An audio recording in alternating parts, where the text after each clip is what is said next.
It was 11:10 at night. My husband slapped me across the face because there was no dinner on the table. He shouted, "Get your behind in the kitchen and cook right now, woman."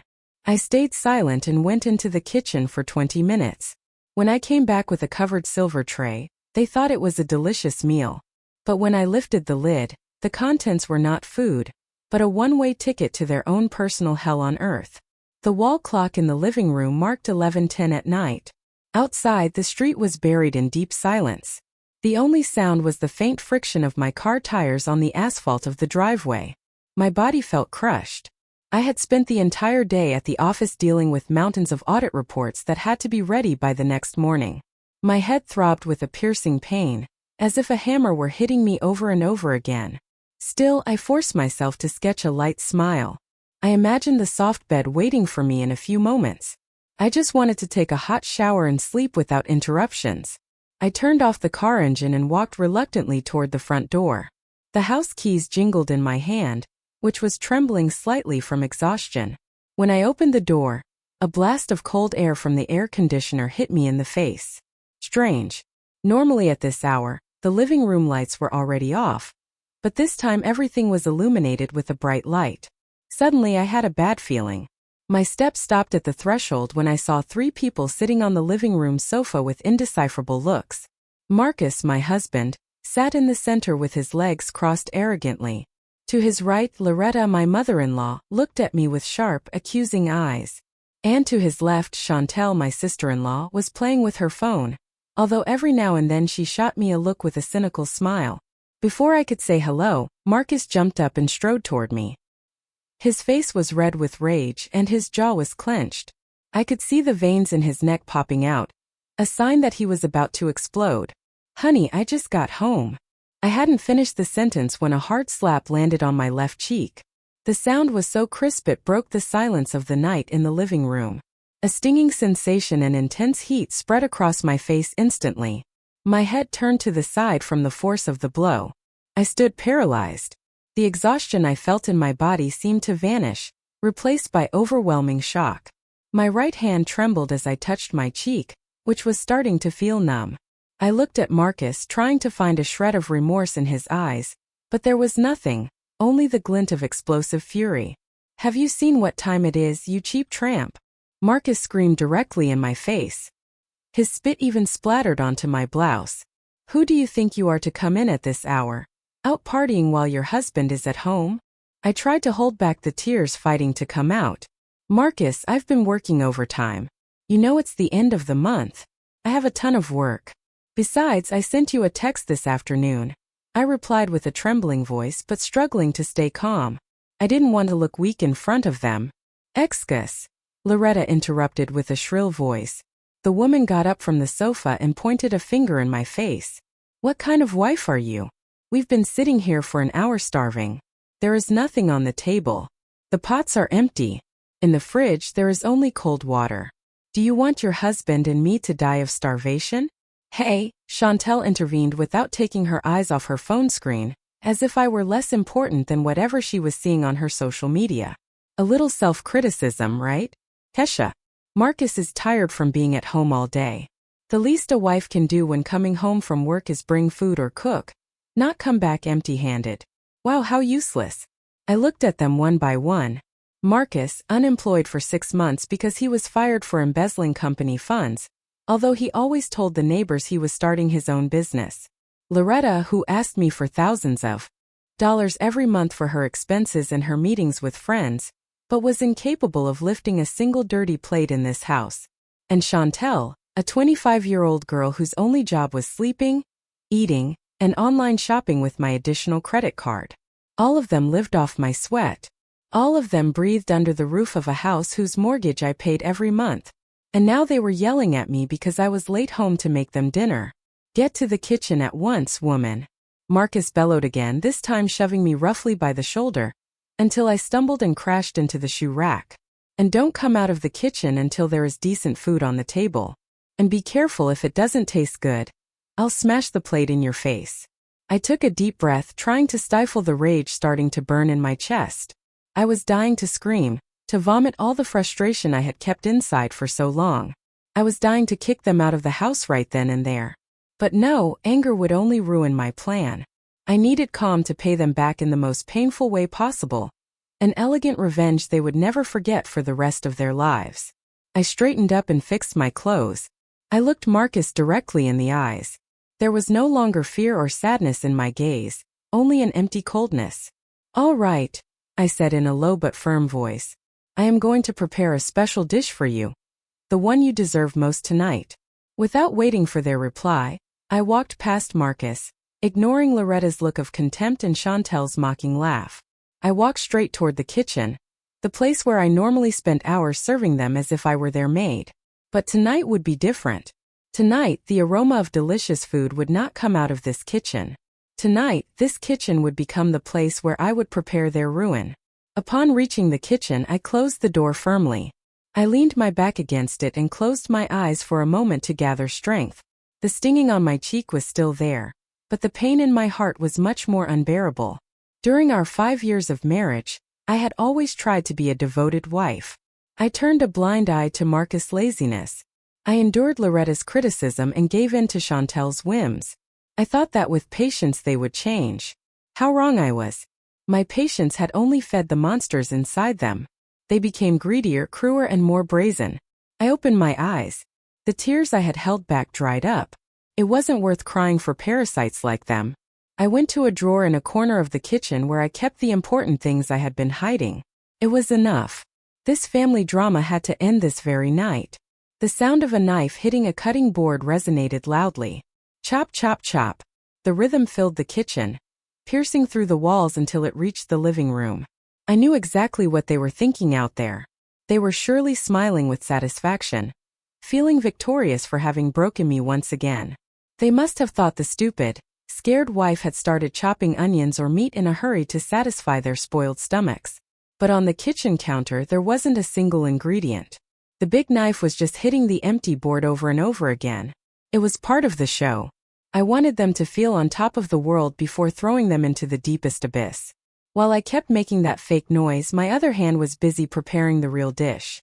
I took a large silver tray that we normally only used at Christmas or big family celebrations. The tray shone under the kitchen light. On it, I did not place plates with rice or stews. There was no pot roast, no chicken soup, no stir-fried vegetables, which was what they usually demanded. Instead, I took a thick folder out of a secret drawer under the sink, a folder I had been preparing for 3 months, waiting for the right moment to bring it to light. I opened it and took out 3 key documents. First, the property deed to this house. Back in the day, the house was bought with my savings. However, Marcus forced me to put his name on it, too, so he would feel valued as the head of the household. But last month, after paying the final mortgage installment with my annual bonus, I secretly took care of changing the title so it would be solely in my name. The process was complicated and expensive, but luckily, I had a trusted lawyer acquaintance who worked fast and without Marcus finding out. This document was proof that every brick, every tile, and every inch of land on this property belonged to me. Second, the divorce papers. The paper was already complete with my signature above the corresponding line. It detailed all the grounds for divorce, verbal abuse, physical abuse, the one that had just happened and which luckily had been recorded by the security camera I installed last week in the living room, and financial abandonment. I was sick of supporting a man whose only talent was giving orders. Third, a stack of bank statements as thick as a notebook. I had marked with a highlighter pen each of the transfers that had gone out of my account to fund their lifestyle. Marcus' car payment, the monthly money for Loretta's expenses that she used for her high society teas, Chantel's credit card bills for buying designer bags and shoes, and even the money for Marcus' cigarettes and gas. Everything was meticulously recorded. The sum was astronomical, enough to buy a small apartment in the suburbs. This was the irrefutable proof that I was the economic pillar of this family. Wasn't I, Marcus? I placed the 3 documents carefully on the tray, the deed in the center, the divorce papers on the left, and the bank statements on the right. Then I covered it all with a shiny silver dome. Perfect. From the outside, it looked like a luxury dinner from a 5-star restaurant. I looked at my watch. Exactly 20 minutes had passed. It was time for the main event. I lifted the tray with both hands. It didn't weigh as much as the burden I had carried all these years. However, I felt it was the most beautiful load I had ever carried. I took a deep breath, put on an impassive face, and pushed the kitchen door open. In the dining room, the three of them were already sitting around the table. Their faces reflected impatience, knife and fork in hand, ready to devour whatever I had prepared for them. Upon seeing me come out with a large covered tray, Loretta's eyes shone. "That's how I like it," she said with disdain as she settled into her chair. "A wife has to be diligent. It's not enough to earn money. The stomachs of the husband and mother-in-law come first." Marcus huffed, his face still sour from the rage earlier. "You took an eternity. I hope the food is worth it. If it's bland, get ready to cook again." Chantel even craned her neck. "What's inside, sis? It's weird that it doesn't smell like anything from here. You didn't just make pasta, did you?" I didn't answer a single word. I placed the tray right in the center of the table with a slow, solemn movement. The sound of the tray touching the glass of the table silenced them for a moment. I stood at the head of the table, looking at them one by one with an expression that made Marcus frown. Perhaps he noticed the drastic change in my aura. "Go ahead," I said briefly. "This is the best dish I can offer you tonight. Eat until you are full." Impatient, Marcus reached out and lifted the silver dome abruptly. "Let's see what is." His sentence was left hanging. The sound of the dome being deposited on the table resonated loudly in the middle of a sudden tense silence. There was no hot steam, no aroma of spices to whet the appetite. On the tray there was only a stack of papers. Marcus' eyes widened like saucers as he looked at them. He squinted, trying to read what was on the top document. His face, which was previously red with anger, now turned pale little by little as he recognized the letterhead and the title of the document. "What the hell is this?" His voice trembled, not from anger, but from confusion and rising panic. Loretta, who was far-sighted, picked up the thickest bundle of papers. "Where is the food? Why are you giving us newspapers? Have you gone crazy, Kesha?" But when she saw the figures highlighted on the bank statements, her eyes widened. "This? What is this?" Chantel faster grabbed the divorce papers directly, read them over quickly, and then looked at me with her mouth open. "Marcus, Kesha wants a divorce." She shrieked hysterically. The situation exploded immediately. Marcus slammed the house deed against the table. He stood up, pointing a trembling finger at me. "Divorce papers? Who do you think you are to divorce me, you ungrateful wife? And this deed? Why does only your name appear? Where is mine? You tricked me." I smiled. A very sweet smile, but one that felt cold and piercing. "Eat reality. Marcus, Loretta, Chantel. Fill yourselves up looking at those numbers. That is the amount of my money you have eaten all this time," I said, looking Marcus directly in the eyes. "This house is legally mine. The original deed is already safely in a bank deposit box since this morning. That is just a photocopy, so tearing it up is useless." Then I turned to Loretta, who was starting to tremble while holding the bank statements. "And in this very instant I am kicking you all out of my house." "With what right do you kick us out?" Loretta shouted. Her voice was so high-pitched my ears rang. "This is my son's house. Marcus is the head of the household here. You are just a guest." "Head of the household?" I laughed softly, a laugh that sounded bitter. What head of the household supports his family with his wife's money? What head of the household allows his mother to insult his own wife? For your information, Loretta, Marcus hasn't contributed a single cent to this house for a year. Even the electricity lighting the lamp above your head right now is paid for by me. Marcus growled with clenched fists, ready to hit me again. He started to circle the table, approaching me with the clear intention of hurting me. "You witch. Take back what you said or I'm going to you're going to what?" I challenged him. I didn't step back. On the contrary, I lifted my chin, daring him. "You want to hit me again? Go ahead. The security camera in that corner already recorded your slap earlier in the living room. Just one more touch and the recording will be sent automatically to the cloud and to my lawyer's phone. In addition to the divorce suit, do you want to add a criminal charge for domestic violence?" Marcus's steps stopped dead. He looked up and saw the small camera with a blinking red light in the corner of the room. His face transformed into a mixture of fear and deep hatred. He realized he had fallen into my trap. "Get out," I said coldly. "Now." The silence my threat had created lasted only a few seconds before shattering into 1,000 pieces, turning into a deafening uproar. Loretta was the first to lose control. The old woman, who normally cared so much about her image as an elegant lady in front of her friends, was now howling like a woman possessed. She swept all the papers off the table with her wrinkled hands, scattering them across the floor. Her face was soaked in tears of rage, not sadness. She felt her pride trampled by the daughter-in-law. She had always considered little more than a walking ATM. She didn't accept the reality that the luxury she enjoyed was going to disappear in an instant. Loretta pounded the dining table with her palms over and over again. Her voice sounded horsero as she screamed accusations at me, calling me a scammer. She claimed I had manipulated Marcus, used black magic, or tricked her son in a moment of weakness to seize his assets. Her accusations seemed ridiculous to me. How was I going to trick Marcus to take his wealth if he had nothing? Everything in this house, from the silverware to the car in the garage, had been bought with the sweat of my brow. But logic didn't seem to apply to those panicking about losing their source of livelihood.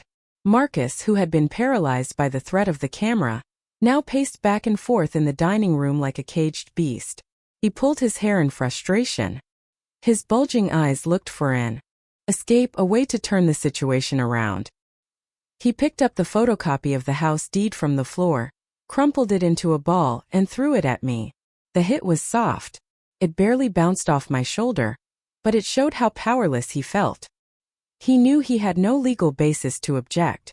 The documents were authentic, the bank statements were real, and he knew perfectly well that he had lived off my money all this time.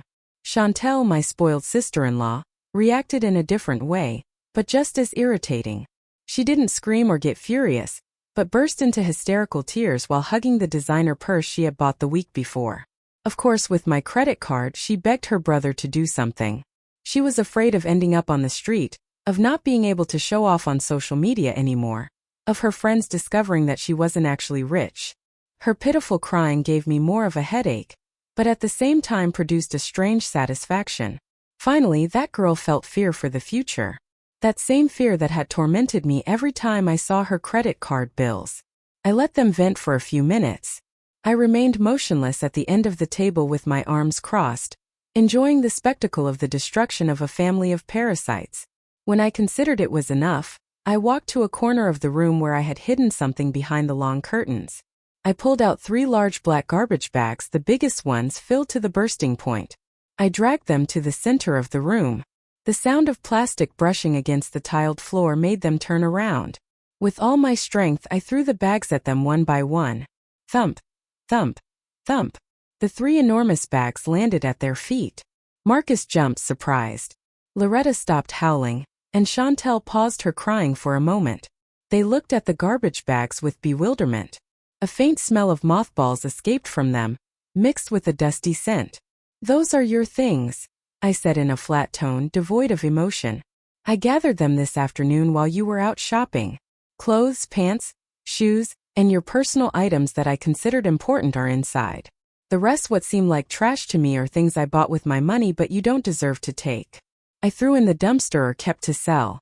Don't bother going up to your rooms. They are already locked and I threw away the keys. You don't have access to any other part of this house except this dining room and the exit door." Chantel screamed hysterically and ripped open one of the plastic bags. The contents spilled onto the floor. Wrinkled clothes rolled up in any which way. Several pairs of shoes piled without their boxes and cosmetics thrown in without a bag. She cried even harder seeing her collection of expensive clothes treated like garbage. She protested, saying her clothes would get ruined folded like that, but I didn't care. To me, they were simply junk that had to be out of my house as soon as possible. Loretta looked at me with disbelief, as if I had just turned into a monster. She brought her hand to her chest, pretending she was having a heart attack. She began to breathe with difficulty, hoping I would soften and cancel the eviction. Before, that trick always worked. Every time I got angry, she pretended to be sick, and I ended up apologizing and taking care of her. But this time I just looked at her coldly. I knew the results of her last medical checkup from last month. Her heart was perfectly healthy. The only thing sick was her soul, full of envy and resentment. Marcus tried to approach again, this time with a pleading and fake tone.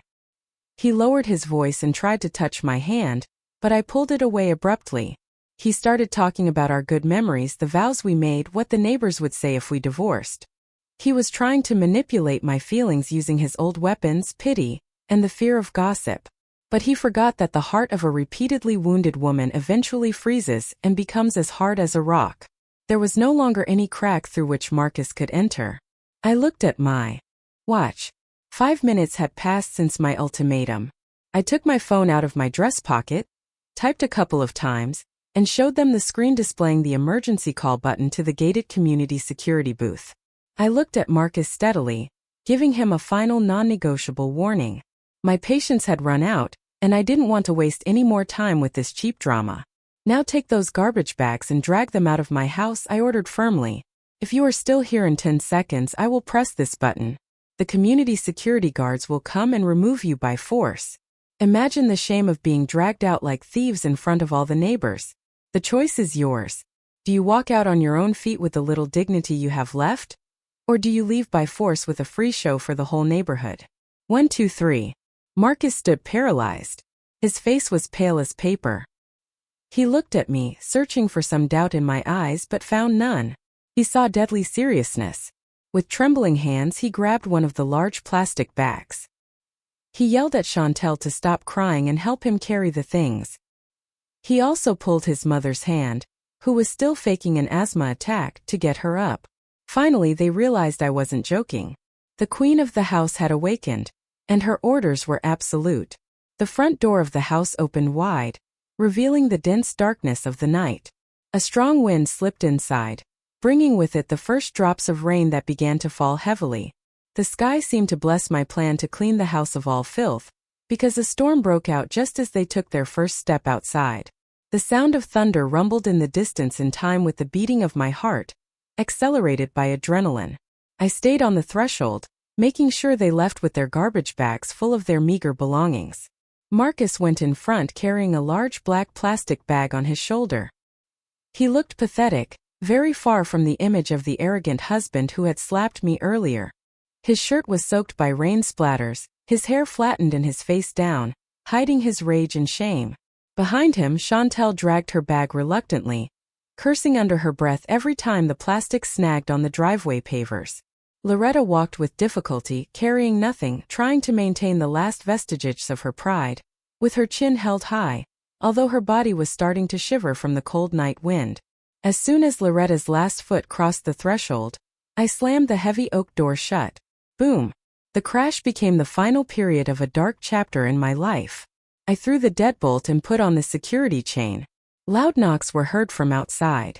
Seconds later, Marcus started shouting my name, insulting me and then begging me. His voice sounded muffled, drowned out by the sound of the rain, which beat with more force against the roof. I didn't flinch. I went to the front window and moved the curtain slightly to spy. In the yard, the three of them were standing, shivering from the cold. The rain was now pouring down, soaking them in seconds. The garbage bags were dripping, looking even more miserable. Marcus kept banging on the door, hoping I would soften seeing his state, but he was wrong. Seeing them soaked actually soothed the wounds in my heart. It was instant karma they were reaping for the treatment they had given me for years. Didn't they often leave me out in the rain waiting for a taxi after work while Marcus used my car to go out with his friends? Now let them feel the cold water soaking into their bones. The commotion on my porch attracted the attention of the neighbors. The lights of the houses on both sides began to turn on. Some opened windows or came out onto their porches to see what was happening. Marcus, realizing he had an audience, changed tactics instantly. He stopped insulting and started shouting in a pitiful tone, trying to play the victim. He shouted to the neighbors that I was a heartless wife who had thrown her husband and sick mother-in-law out in the middle of the night. He acted as if he were the aggrieved one, hoping people's sympathy would force me to open the door. Help! Help us! My wife has gone crazy. My mother has heart problems. Please don't let us die out here. Marcus screamed, pointing at the house door. Loretta, whose instinct for drama was very sharp, let herself fall onto the wet porch floor, pretending to faint. Chantel knelt beside her, shaking her mother's body while crying loudly, creating a soap opera scene.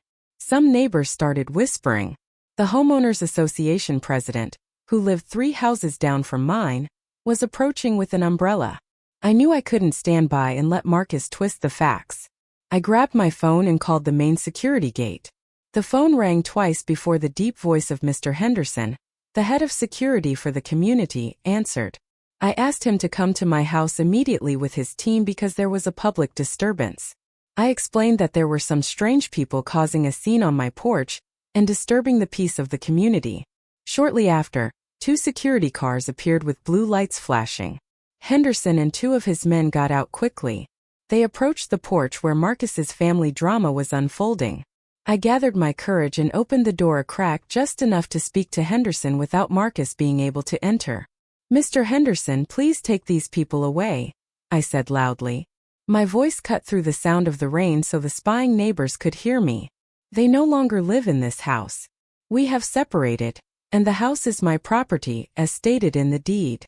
They are trying to enter by force and causing a scandal that bothers the neighbors. Please remove them from the community. Marcus was left open-mouthed. He tried to defend himself to Henderson. Sir, this is my house. My wife is upset. Please don't listen to her. But Henderson was a professional guard who had been working here a long time. He knew perfectly well who paid the HOA and security fees punctually every month. Me, not Marcus. He had also seen Marcus come in drunk often or bring his friends for noisy parties that the neighbors complained about. Henderson's sympathy was clearly not with Marcus. I'm sorry, Mr. Mercer. Mrs. Kesha is the legal owner of this house and has asked you to leave. Please don't cause any more trouble at this hour, Henderson said firmly while holding Marcus by the arm. We're going to escort you to the exit. Marcus tried to resist, but the strength of the 2 burly guards was much greater. Loretta, who was pretending to be fainted, recovered suddenly and stood up for fear of being lifted by force. They escorted them out of the yard as if they were detainees. Marcus's face was red with shame for being the center of attention of the neighbors, who now looked at him with disdain. His theater of the aggrieved husband had failed miserably. When they reached the gate, Marcus suddenly remembered something. He stopped and turned, shouting at me, who was still in the doorway. The car keys. Where are the car keys? My wallet and the car keys are still inside. Throw me the keys. At least let us go in the car. I smiled sideways and shook my head slowly. I took a step forward so he could see my face clearly under the porch light. The car? What car, Marcus? The black SUV? I asked with a fake innocent tone. For your information, the papers for that car are in my name. I finished paying for it last month with my bonus, so it is my car.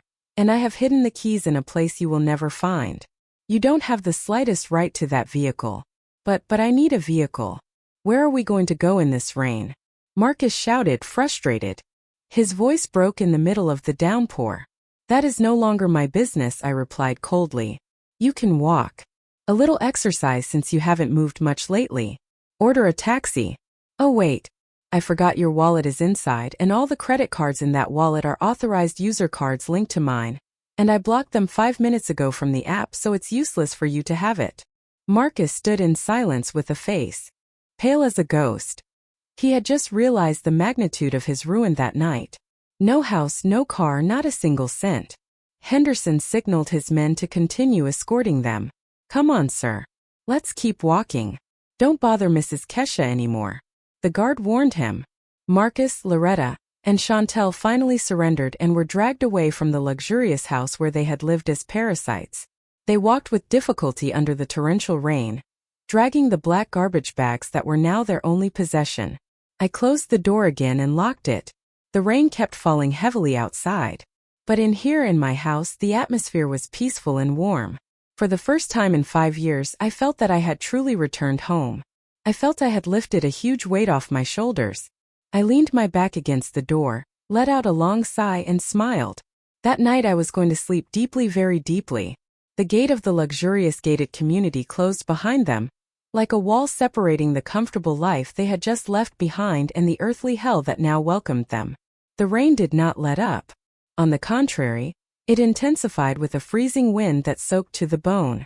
Marcus, Loretta, and Chantel shivered on the edge of a lonely road. There was no roof to shelter under, except some leafy trees that actually let even more water fall. The three of them looked like drowned rats swept away by the current, wet, dirty, and miserable. The black garbage bags, which constituted their only fortune, felt heavier and heavier as they filled with water through the poorly tied knots. They walked aimlessly along the flooded sidewalk. The dim light of the street lamps illuminated their desperate faces.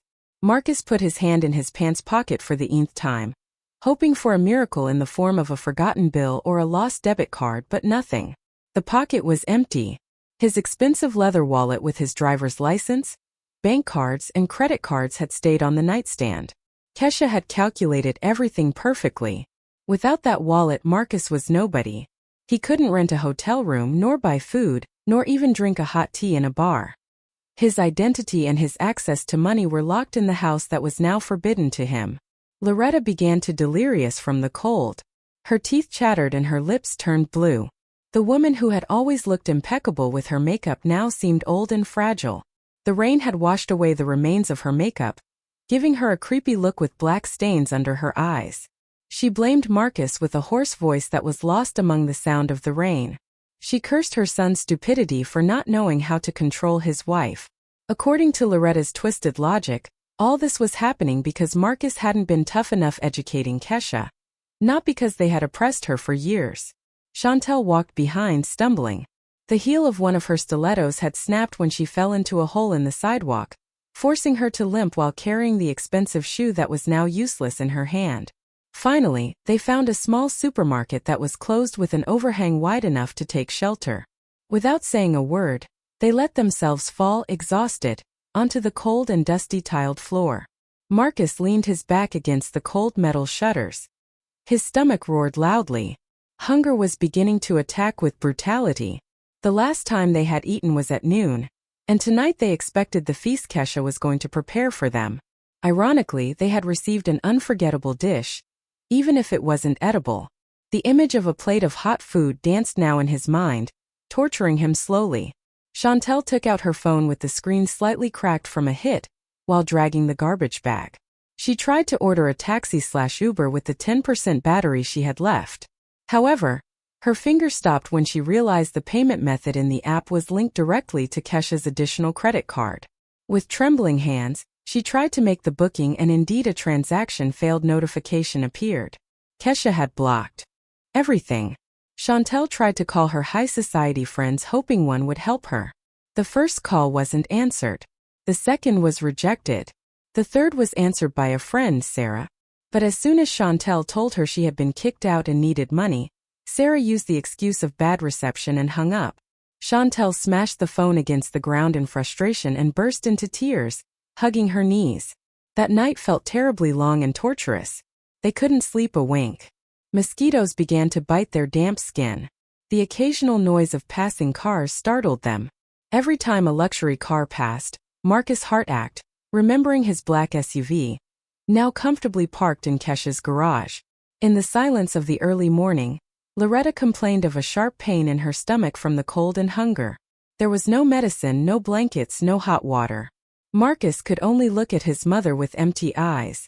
A feeling of guilt began to surface, but his enormous ego pushed it away quickly, replacing it again with hatred toward Kesha. He swore he would get revenge as soon as the sun rose. Finally, dawn broke. The sunlight was dazzling, but it didn't warm their hearts. Their bodies were stiff and sore. A smell of dampness emanated from their clothes, which had dried on their bodies. People passing by looked at them with disgust, thinking they were the new vagrants in the area. An employee who arrived to open the store kicked them out roughly, throwing a bucket of water at their feet to make them leave. With shattered dignity, they dragged their things to a bench in a nearby park, while they sat enduring a hunger that was becoming increasingly atrocious. Chantel, out of boredom, opened her social media with the few data she had left. Her eyes widened seeing Kesha's latest Instagram story posted only 15 minutes ago. Chantel showed the screen to Marcus and Loretta.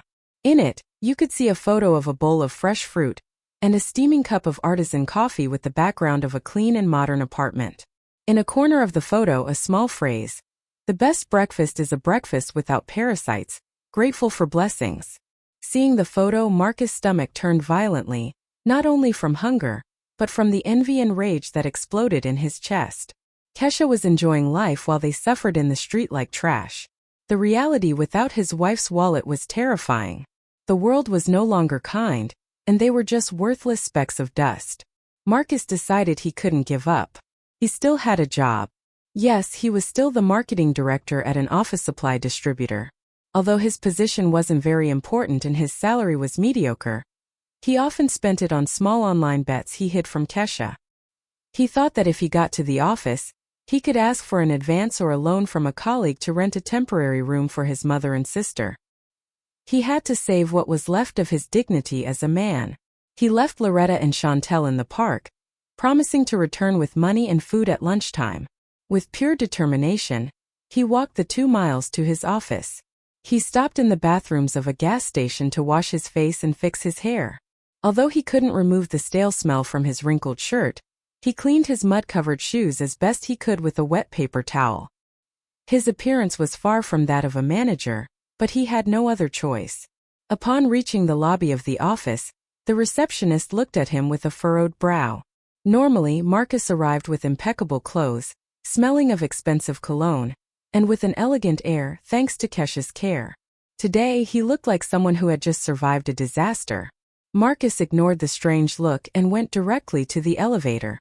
Inside, 2 employees from another department covered their noses discreetly and whispered while looking at him sideways. Marcus pretended not to see them, staring ahead with a tense face. His heart beat loudly, fearing his sudden poverty would be discovered. As soon as he arrived at his desk, before he could sit down, an employee from Human Resources was already there with a serious face. "Mr. Mercer, the CEO and the head of HR are waiting for you in the conference room right now," said the employee without smiling. Marcus had a bad feeling. Such a sudden summons was usually not a good sign. With a tired step, he followed the employee to the meeting room at the end of the hall. Inside, the CEO and the HR director were waiting, seated with a pile of documents on the table. Their faces were cold with no trace of kindness. Marcus sat in the chair they indicated, trying to smile, even though his lips were trembling. "What's happening?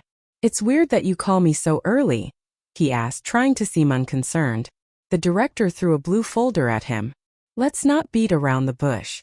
We have been conducting an internal audit for a week, and we have found many irregularities in the expense reports of the marketing team you manage." Marcus's heart seemed to stop.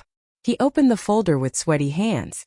Inside was proof of embezzlement of operating funds, falsification of gas receipts, and even inflated bills for meals with clients that never existed. For a long time, Marcus had been taking small amounts of money from the company to maintain his lifestyle or pay his gambling debts. Before, every time there was a discrepancy in the cash, Kesha, who worked as an auditor in a prestigious firm that happened to be the external consultant for this company, often helped him fix the reports or even covered the losses with her own money to save Marcus' career. Kesha did it to protect her husband's reputation. But now that protective shield had disappeared, clearly Kesha was no longer covering Marcus' dirty laundry. In fact, perhaps it was she who gave the tip to the internal auditors to review Marcus' department in more detail. "This I can explain, sir. It's just a clerical error," Marcus stammered, seized by panic. Cold sweat ran down his temples. "A clerical error?" huffed the HR director. $50,000 have disappeared in 6 months, and you call it a clerical error. We have already checked the restaurants and gas stations you attached. All these receipts are fake. And what is worse, we have received information that you have been using company resources for personal purposes." "Mr. Mercer," interrupted the director with a thunderous and firm voice, "the company cannot tolerate this type of criminal activity. As of this moment, you are fired for cause. You will not receive a single cent of severance, since the losses you have caused the company are greater than your rights. And one more thing. If you do not return the $50,000 in the next 48 hours, we will take this matter to court. The police will come looking for you." Marcus' world collapsed. Fired. No compensation. Threatened with jail. He slumped in his chair without strength. He opened his mouth but no voice came out. It was over. The only livelihood he had left had just been cut off. He tried to beg, even knelt at his director's feet, crying and screaming, forgetting all his dignity. But the decision was firm. They called 2 security guards to remove him from the building. The scene of the expulsion from the previous night repeated itself, this time at his workplace. Marcus was escorted between the desks of his colleagues, who looked at him with surprise and contempt. Whispers were heard everywhere. The news of his corruption spread like wildfire. They forced him to collect his personal items in a cardboard box from Instant Noodles. There wasn't much of value on his desk, only a photo of himself posing with an air of success. When Marcus left the lobby of the office building with the box in his hands, he saw something that tightened his chest until he was breathless. A luxurious silver sedan stopped right in front of the VIP entrance of the building next door. A much more prestigious business center. The car door opened and out stepped a woman he knew very well. It was Kesha. But this Kesha was very different. She wore an elegant modern cut suit. Her hair was styled to perfection, her dark skin glowing radiantly, and she wore sunglasses that gave her a very sophisticated air. She walked with confidence, accompanied by 2 assistants carrying her briefcase. Kesha was heading to a meeting with an important client. Her career was in full swing. Marcus wanted to shout her name, run after her, but his feet seemed nailed to the ground. He saw his own reflection in the building's glass, disheveled, dirty, smelly, holding a cardboard box. Meanwhile, Kesha shone like a freshly cleaned diamond. At that moment, Kesha turned her head and looked at him fleetingly. Behind the sunglasses, Marcus could feel a sharp and piercing gaze. Kesha didn't stop, didn't greet him, didn't even show surprise. She simply looked away and continued her path toward the skyscraper, leaving Marcus paralyzed on the sidewalk, turned into a true loser. The ruin of his career was the perfect complement to his suffering, while the woman he had despised now flew high, unreachable. Marcus returned to the park with heavy steps, as if he wore 1-ton shackles on his ankles. The midday sun burned strongly, scorching the back of his neck. In his hands he hugged the cardboard box with his office belongings, a symbol of his failure. During the journey his stomach kept roaring, twisting with hunger. But hunger was nothing compared to the fear now gripping him. He had to face his mother and sister with empty hands, without money, without food, and worst of all, with the news that he was now unemployed with a criminal record at his company. Upon reaching the park, he encountered a desolate scene. Loretta and Chantel were curled up on a bench with peeling paint. They looked like plants pulled up by the roots. Loretta was massaging her swollen feet while Chantel fanned herself with a piece of cardboard, her face full of annoyance. When they saw Marcus in the distance, their faces lit up for an instant. The hope of a sandwich and fresh water shone in their eyes. Chantel even jumped up, ignoring the pain in her foot, to receive her brother with an outstretched hand. But that hope shattered when Marcus arrived and dropped the box to the ground with a dull and desolate thud. He didn't dare look them in the eyes. He lowered his head, fixing his gaze on his leather shoes, once shiny and now covered in dust. With a broken voice, Marcus told them everything. His firing, the audit that uncovered his fraud, the threat of jail, and the fact that he wouldn't receive a single cent of severance. A dense silence enveloped them, in contrast to the bustle of street traffic. And then the crying and fury erupted. Loretta screamed hysterically, not caring about the people passing by. She hit Marcus's arm with the little strength she had left, blaming her favorite son for being so clumsy and stupid. She lamented her fate, having to live on the street in her old age, comparing her life with that of her friends, who were surely napping in their air-conditioned rooms. The insults came out of Loretta's mouth without a filter. The same harsh words she used to dedicate to Kesha were now vomited onto Marcus. Chantel was no less cruel. She kicked Marcus' box, scattering its contents. She insulted her brother, calling him useless, someone who only knew how to cause problems. In that extreme situation, the mask of a united family they had always shown to Kesha crumbled completely. There was no longer love or mutual support, only the survival instinct of selfish individuals. They blamed each other for their sudden poverty. Chantel blamed Marcus for his corruption.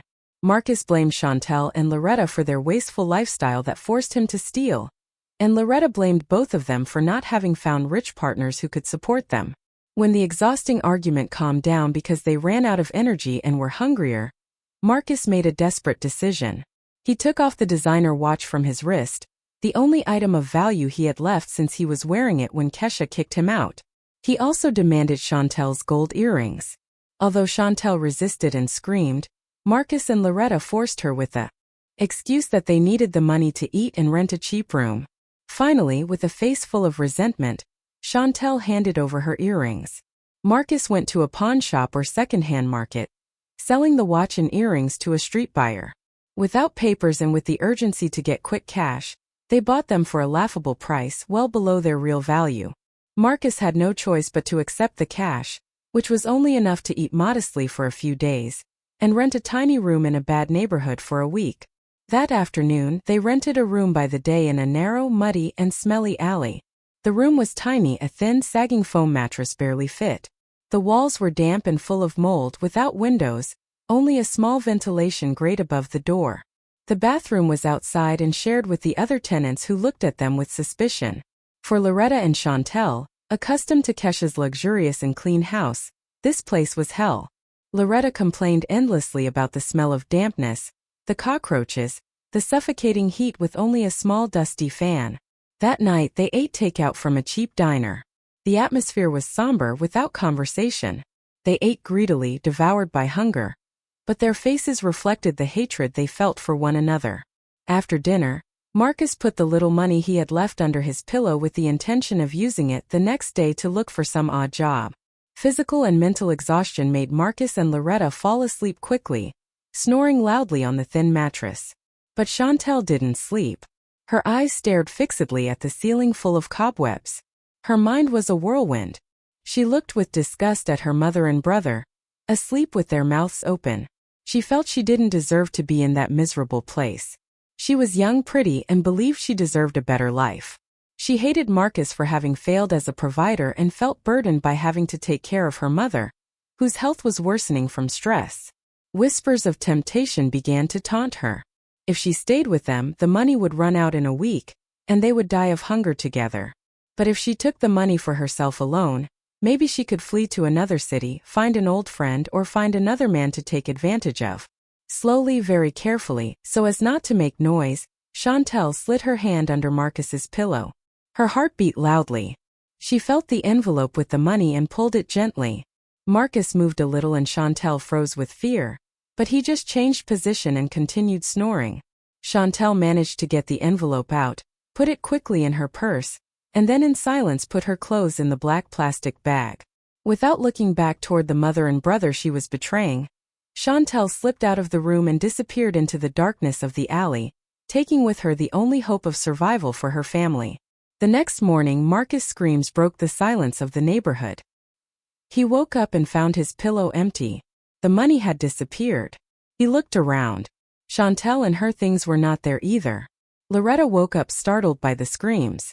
When Marcus told her that Chantel had run away with all the money, at first she didn't believe it. She denied it, saying her beloved daughter couldn't be so cruel. But the facts were clear. The door wasn't forced, and there were no signs of a break-in. It was evident it had been an inside job. Loretta broke down crying inconsolably. This time her crying was genuinely heartbreaking. She shouted Chantel's name, the daughter she had always spoiled and who was now abandoning her like trash to save herself. Marcus, on the verge of a nervous breakdown, became furious. He punched the damp wall until his knuckles bled. He cursed Chantel with the worst words. The pain of being betrayed by his own blood was much deeper than being expelled by his wife. At least Kesha had clear reasons to hate them. But Chantel was part of them, a parasite who was now eating another. Their ruin was complete when the owner of the boarding house pounded on the door, furious about the morning scandal. Seeing Marcus beside himself, the owner got scared and kicked them out right then and there. It turned out Marcus had only paid a small part of the rent the night before, and since Chantel had taken the rest, they were evicted again. This time they had absolutely nothing. Zero. Loretta walked with difficulty with a lost gaze. The shock of her daughter's betrayal had destroyed her health. She was pale, covered in cold sweat. Marcus had to support his mother as they walked through the hot streets. In his despair, Marcus had a stupid idea. Go back to the only place that had been his home. He thought maybe Kesha would have calmed down, that she would feel pity seeing his mother's state. With his last strength, Marcus took his mother walking miles back to the luxury-gated community where Kesha lived. They arrived at sunset. Their appearance was that of beggars. The security guard recognized them and looked at them with suspicion, but Marcus begged him just to see the house from afar. They stayed on the other side of the street. The house was dark and silent. Kesha's car was not in the garage. The garden was impeccable, but something made Marcus' knees buckle. A large sign was nailed to the fence. A yellow sign with huge red letters. Sold. Contact number X. Marcus' last hope vanished. Kesha had not only kicked them out, but was erasing every trace of them by selling the house. It was empty. Kesha had gone, taking her success and happiness, leaving Marcus and his mother completely alone in a cruel world. Marcus collapsed on the asphalt, hugging his mother's knees and crying in silence in the shadow of the house he once despised. For Kesha, the days following the expulsion of Marcus and his family were days of healing silence. Gone were the screams asking for coffee in the morning. Gone were Loretta's soap operas at full volume. Gone were the complaints about food or clothes. The house became so quiet that Kesha could hear the ticking of the wall clock and the whisper of the wind in the garden trees. At first, that silence felt strange to her. But little by little, it became the blanket of peace she had longed for. For 5 years, the first thing she did was clean the house, literally and metaphorically. She hired professionals who disinfected every corner, threw away Marcus remnants and changed sheets, curtains, and carpets. She wanted to erase his smell, the smell of Marcus' tobacco and Loretta's penetrating perfume. Once clean, she contacted a real estate agent. She decided to sell it, even though she had paid for it with her sweat. There were too many bad memories in its walls. She needed a completely new start. The sale was quick. In 2 weeks, the house sold for a good price. With that money and her savings now intact, Kesha bought a luxury penthouse in the city center. It was smaller but much more modern with strict security. From her window on the 30th floor, she could see the city lights, a symbol of her bright future. Her career also took off without the family drama that exhausted her. She could focus 100% on her work. The big audit project she led was a resounding success. Her bosses promoted her to senior partner, which brought with it a company car, a personal assistant, and a much higher salary. Kesha changed her style. The simple dresses she used for fear Marcus would get angry if she bought new clothes she donated. Now she filled her closet with elegant designer suits. Her face, previously tired, now shone. Her friends said she looked 10 years younger. For Kesha, the divorce wasn't a failure, but an operation to remove a malignant tumor that was saving her life. The divorce in court was a quick formality. Marcus never showed up for the summons, so the judge ruled in Kesha's favor in his absence. When the judge gave the final gavel strike, Kesha didn't cry. She smiled, relieved, thanking God. She left the courthouse feeling light, as if chains had been removed from her feet. That night in her new apartment, while enjoying a tea and a good book, she received a text from an unknown number. Normally she would ignore it, but something told her to open it. Kesha, it's Marcus. I'm writing from a stranger's phone. Please help me. My mother is very sick. We are sleeping on the street. Chantel ran off with our money. I feel like I'm going to die. I swear I'll change. Let us come back. Is there any love left for me in your heart? Kesha read the message without expression. She felt no pity or desire to help, only disgust at seeing her peace interrupted. She remembered how Marcus left her alone with a high fever to go fishing. She remembered how Loretta threw her food in the trash for being a little bland. She remembered the last slap. Love. That love had been murdered by them over and over again. Without replying with a firm finger, Kesha blocked the number and deleted the message. She approached the window and looked at the city. She imagined that in some dark corner, Marcus would be crying over his fate. But that was no longer her problem. Everyone is responsible for their own decisions. Marcus chose to be a lazy abuser when he had everything, and now he had to assume the consequences of being a loser when he had lost everything. Kesha took a deep breath. Inhaling the fresh air of freedom, she felt complete, strong. She realized she didn't need a man to be happy. Happiness was inside her. That night, she slept deeply without nightmares. She knew that tomorrow would be brighter. A path clean of parasites. A path toward true happiness that she herself had created. She had turned pain into strength. And her best revenge was to be so successful and happy that the existence of her traders had become completely irrelevant. 1 year later, a luxurious event hall in the city center was splendidly decorated. Today was the grand opening of Kesha's 5th boutique, and the launch of the charitable foundation she had created to help women victims of domestic violence. Kesha Radiant cut the inaugural ribbon with a genuine smile.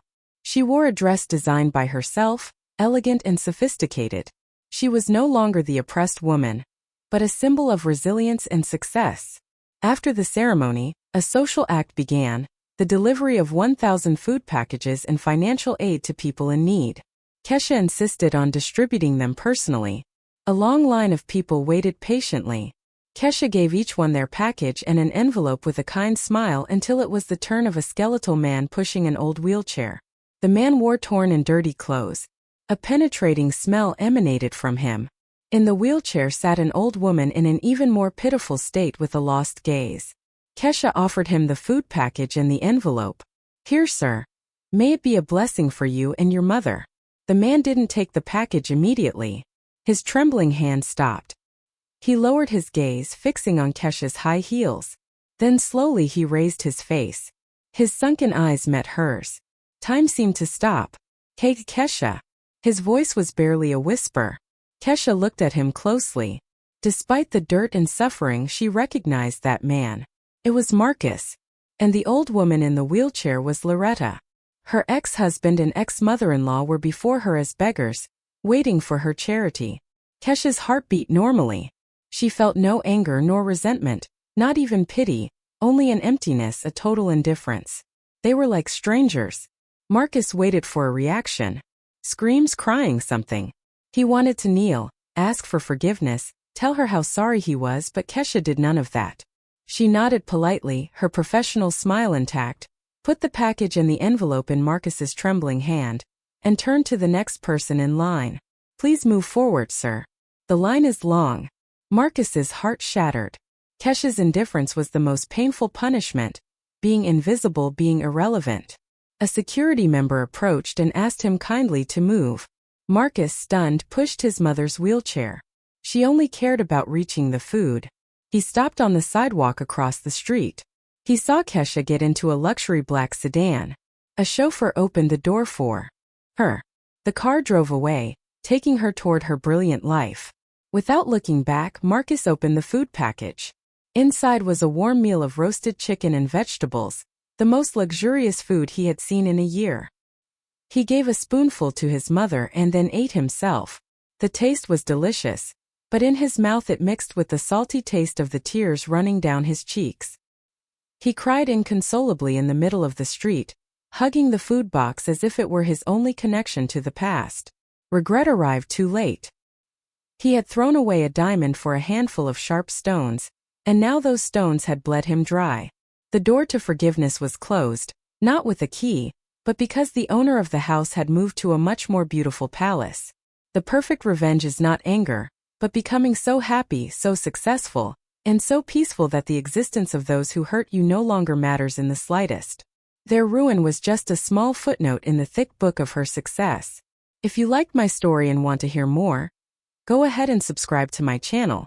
If you'd like to support me, you can do it through Super Thanks. It would mean a lot. In the comments, tell me which city you're watching from and what time it is so I can see how far my story reaches. I've added 2 more life stories on the screen just for you. Click one now and let's keep spending time together. Much love. See you soon.